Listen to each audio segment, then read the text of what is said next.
Alright, as I told you before, we're going to start by showing you how to co-author in Word. And joining me today is my friend and colleague, Heather Ackman. Hello there.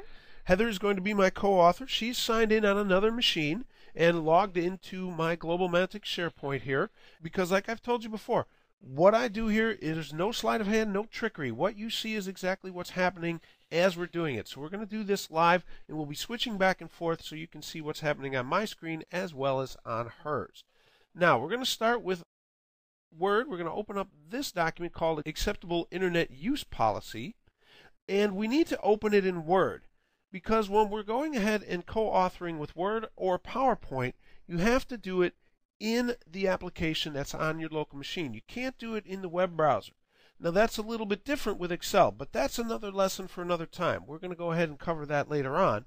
But right now we're going to deal with Word and PowerPoint because they are very similar with just a few minor differences, and we're going to show you what those are.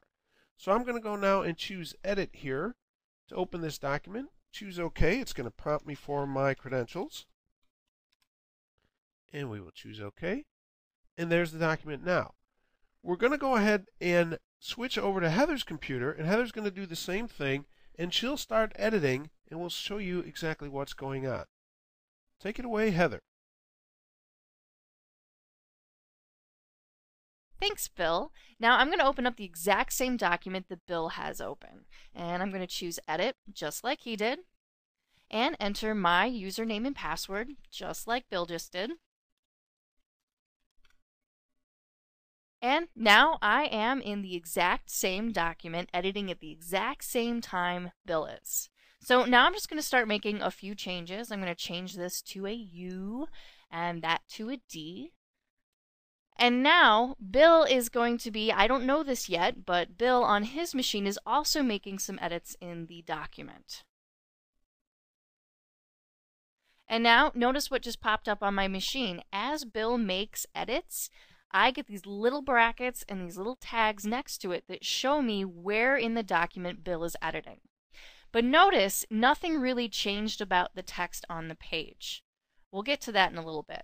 But above, where I did a few edits, we also have brackets, but they look a little bit different. They're dashed lines instead of a solid line.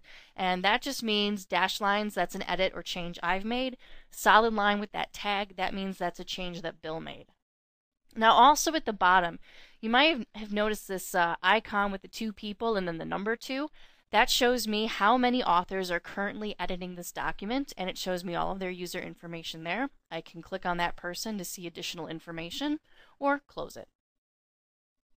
So that's everything that SharePoint shows in terms of what Bill is editing. Now if I actually want to see the changes that Bill has made to the document, or vice versa, if I want Bill to see my changes, I need to save my document in order for him to see my changes, and he needs to save his document in order for me to see what he's changed. So I'm going to go ahead and press save.